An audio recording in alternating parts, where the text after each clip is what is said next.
यह है किस्सा कहानी और आप सुन रहे हैं किस्सा कहानी ओरिजिनल।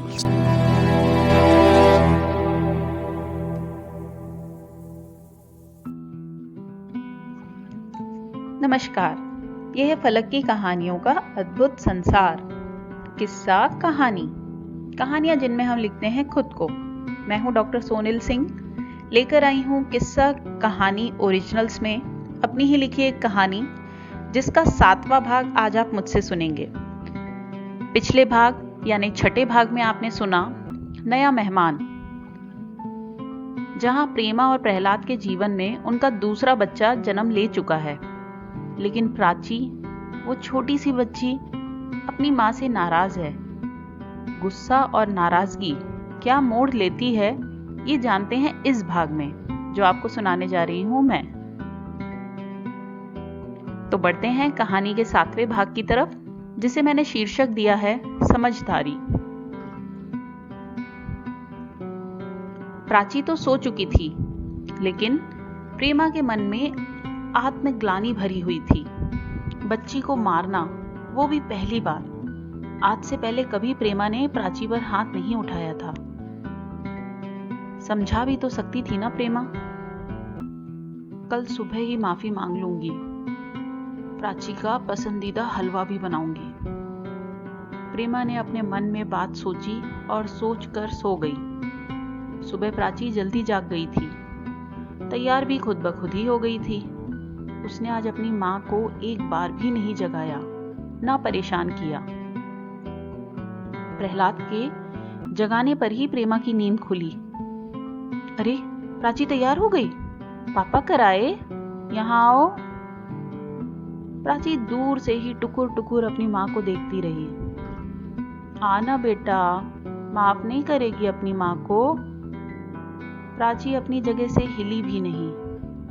हलवा खाओगी? बना दें? प्राची अब भी कुछ नहीं बोली, बस देखती रही अपनी माँ को। प्रेमा कमरे से निकली ही थी कि सास चिल्लाई, अरे कहाँ बाहर? अब इनसे निकलिए का? 40 दिन तक हो ही रहेगा है, याद नहीं आका? प्रेमा को जैसे याद आया कि कैसे 3 दिन अभी उसे भूखा रहना है और कमरे से बाहर भी 40 दिन बाद ही जाना है। अब अपनी बेटी को कैसे मनाए, अपने पास कैसे बुलाए प्रेमा? सोचते हुए अपना मुंह लटकाए प्रेमा कमरे के अंदर वापस आ गई। छोटा कल का जना सा बच्चा रो रहा था। प्रेमा ने उसे उठाया और उसकी लंगोट बदलने लगी। प्राची कमरे के दरवाजे पर आई और उसने अपनी माँ को फिर उसी नन्हे के साथ देखा। उदास मुंह लटकाए हुए प्राची अम्मा के पास आ गई। अम्मा ने आज जल्दी रसोई में जाकर काम संभाल लिया था। जानती थी कि अब 40 दिन तो बहुरिया की छुट्टी है। प्राची का डिब्बा पकड़ा, अपने बेटे का डिब्बा लाकर टेबल पर रखकर चिल्लाई, प्रहलाद, डिब्बा बन गया है। रसोई में जाते अम्मा ने फिर प्राची को देखा। का आज जाए का मन नहीं आका? जा। जाना प्राची, जाना। प्राची ने डिब्बे को बस्ते में रखा और निकल गई बिना पापा को बताए। अम्मा, प्राची अकेली चली गई क्या? पता नहीं बिटवा। प्रहलाद अपने कमरे की तरफ बढ़ा तो उसे डिब्बा टेबल पर रखा दिखाई दिया। उसने डिब्बा उठाया और कमरे में आ गया। प्रेमा, ये लो, अभी बिस्किट तो नहीं लेके आ पाऊंगा, ये डिब्बा रख लो। दूध अभी माँ दे देंगी, रोटी के साथ खा लेना, ठीक है ना? लेकिन अम्मा ने देखा तो मेरे को नहीं खाना डिब्बे का खाना, प्रेमा ने डरते हुए कहा। अच्छा रुको। प्रहलाद ने डिब्बे से 2 रोटियां निकालकर प्रेमा के लिए रख दी। ये लो, दूध के साथ खा लेना, वरना भूख बर्दाश्त नहीं होगी तुमसे। हाँ ठीक है। कागज में लपेट के दे दीजिए ना, तकिए के नीचे दबा के रखेंगे, अम्मा जाने नहीं पाएंगी। प्रहलाद ने अखबार में लपेटकर रोटी दे दी और बाहर निकल अपना डिब्बा अपने थैले में रखकर चल दिया। सास कुछ देर में दूध का बड़ा कटोरा और थोड़ा गुड़ डालकर उसमें ले आई।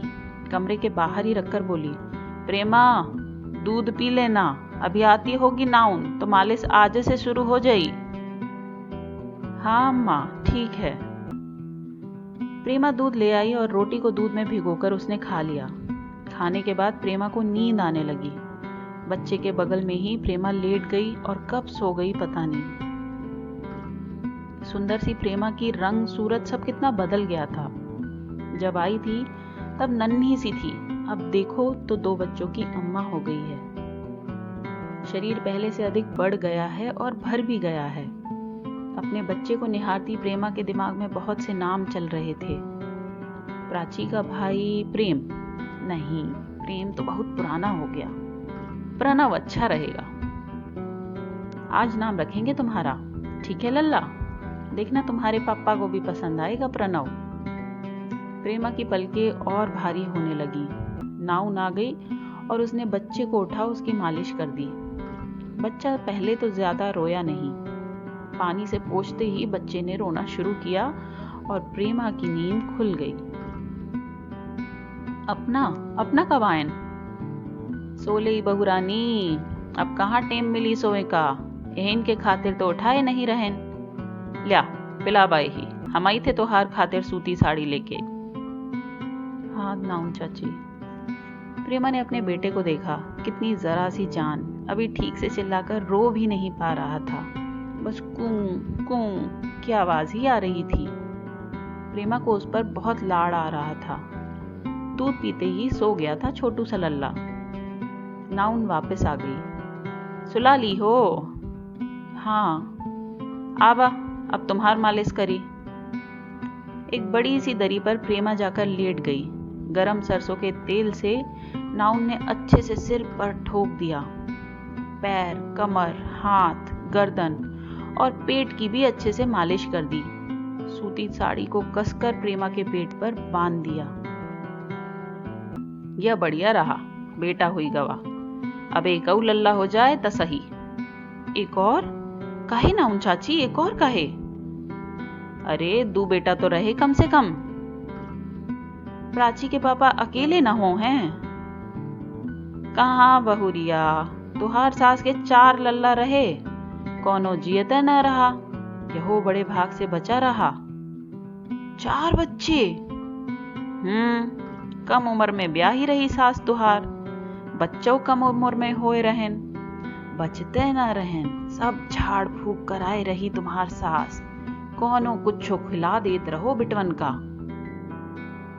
प्रेमा का भरोसा करने का मन नहीं कर रहा था, लेकिन उसके घर में भी तो 2 भाई ऐसे ही मरे थे। बीमारी थी या नहीं कौन जानता है, बस ऊपरी साया है यही तो मान लिया जाता है गांवों में। नाउन चाची ने गरम कंडे पर अजवाइन डाली और प्रेमा को उस आग के धुएं से सिकाई का बोलकर चली गई। प्राची के टाइम पर जब प्रेमा ने पूछा कहाँ सिकाई करना है, तब यही नाउन चाची बहुत हंसी थी। कहाँ की सिकाई करी हा? जहाँ टांका लगे हैं होहिन कर क्या ना। कैसे करते बनेगा वहां सिकाई? जलेगा नहीं? मेरे को नहीं करना, रहने दो नाउन चाची। देख यमीर, समझे? नाउन चाची ने साड़ी उठा कंडे के धुएं के ऊपर खड़ा होकर दिखाया और पूछा, धुआं जई सिकाई से टांका सुखी हैं। इस बार प्रेमा को पूछना नहीं पड़ा। नाउन चाची के जाते ही प्रेमा ने साड़ी को थोड़ा ऊंचा किया और धुएं से सिकाई कर वापस आ बेटे के बगल में लेट गई। सास ने फिर आकर गुड़ और थोड़ी जड़ी बूटियों से मिला हुआ गुड़ रख दिया। मन न होते हुए भी प्रेमा ने वो खा लिया। प्राची स्कूल से आ गई, पर माँ अब भी उसी बच्चे के साथ सो रही है। प्राची कमरे में आई, अपने कपड़े निकाल बाहर ले गई। कपड़े बदल मुंह हाथ धोकर बैठी। दादी ने खाना लगाया तो चुपचाप खा भी ली और दादी के ही तख्त पर सो भी गई। प्रेमा की नींद खुली तो उसने आवाज दी, प्राची, अम्मा, प्राची नहीं आई क्या? आ गई है, सोई है खाना खा के। अम्मा की बात सुन प्रेमा की आंखों में आंसू आ गए। जहां एक और परिवार पूरा होने की खुशी है, वहीं प्राची के दूर जाने का गम भी है। अम्मा, भेजो ना प्राची को अंदर। सो रही बहुरिया, मुंह से ना उठी। प्रेमा फिर आकर उदास अपने बिस्तर पर बैठ गई। कभी बेटे की लंगोट बदलती, दूध पिलाती और अपनी नम आंखें लिए सो जाती। प्रहलाद जब आया तब प्राची, प्रेमा और उनका नन्हे भी सोए हुए थे। प्रहलाद ने प्राची को बाहर सोते देखा तो उसे गोद में उठाकर अंदर ले आया। प्राची। प्रेमा नींद से जागी तो सामने ही प्रहलाद की गोद में प्राची थी। प्रेमा ने प्राची को अपने बगल लेटाने का इशारा किया। प्रहलाद ने प्रेमा के बगल में ही प्राची को लेटा दिया। प्रेमा ने प्राची के माथे को चूम लिया, उसके सिर पर हाथ फेरने लगी। प्राची की नींद टूटी तो सामने माँ को पाकर प्राची बहुत खुश हो गई। माँ, भाई मर गया? प्राची, ऐसे बोलते हैं क्या? ये आवाज प्रहलाद की थी। जोर से डांट सुनकर प्राची की आंखें फिर भर गई। प्राची, कुछ नहीं हुआ। मेरी राजकुमारी, काहे नाराज है अपनी माँ से? भाई तो छोटा है, बस हकता है, मुद्दा है। जैसे ही प्राची ने सुना तो माँ की बात सुनकर हंस दी। खाना नहीं? नहीं। पानी? नहीं। सुसु? इतनी सारी। हग्गू? इतनी सारी, गंदी, छी छी। पिट्टी करो माँ, पिट्टी करो। अभी करी खूब पिट्टी, तभी तो सोया है, शैतान कहीं का। माँ की बातों से न जाने क्यों लेकिन प्राची का मन साफ हो रहा था। बच्चे ऐसे ही तो होते हैं, पल में दुखी, पल में खुश। नन्हे ने रोना शुरू किया तो प्राची फिर भागने को उठने लगी, लेकिन माँ ने प्राची का हाथ पकड़ लिया। देखना, फिर सुसु हग्गू, पिट्टी लगाऊं पिट्टी। माँ ने छोटे बच्चे को हाथ दिखाया तो प्राची को बड़ा मजा आया और अच्छा लगा। लंगोट गीली थी तो प्रेमा ने बदली और बच्चे को धीरे से उठाकर प्राची की गोद में लेटाया। प्राची, भैया को गोदी लेगी ना? माँ, चूहा कहाँ है प्राची? मेरे को नहीं दिखा। ये चूहा। अपने भाई की तरफ इशारा कर प्राची बोली। इसका नाम चूहा रख दे प्राची? नहीं, चूहा राम। ठीक है, फिर इसका नाम चूहा राम। चूहा राम, चूहा राम, चूहा राम। प्राची को अब उस बच्चे से जलन नहीं हो रही थी। उसे माँ के साथ रहकर अच्छा लग रहा था। कल जो हुआ वो प्राची तो शायद भूल गई, लेकिन उसने प्रेमा को सिखला दिया कि उसे कैसे दोनों बच्चों को साथ संभालना है। समय बीतने लगा। अब तो राम उर्फ चूहा राम भी 2 साल का होने को आ गया। प्राची की जुबान धीरे धीरे ही सही पर काफी साफ हो गई थी, पर अब भी वो उतना अच्छे से नहीं बोल पाती थी। समझती सब थी, लेकिन एक ही कमी रह गई थी। प्रेमा ने प्रहलाद को उन डॉक्टर मैडम की याद दिलाई। बात करो ना उनसे, प्राची को स्कूल में सब चिढ़ाते हैं। हाँ, आज बात करता हूँ। प्रहलाद ने बात की तो उन मैडम ने बताया कि वो 3 दिन बाद वापस से उसी अस्पताल में वापसी कर रही हैं। अब आखिरकार प्राची का इलाज भी हो पाएगा। प्रेमा अपने आंगन में बैठे दोनों बच्चों को लड़ते देख रही थी। तू चूहा राम, तू चुईया, चूहा राम, चुईया। राम जल्दी बोलने लगा था। प्रेमा के सोचे हुए नाम की जरूरत ही नहीं पड़ी, क्योंकि बहन ने नामकरण कर दिया था। दादी को भी राम नाम पसंद आ गया था। अच्छा नाम धरेहा, सुबह शाम राम नाम भजलेब।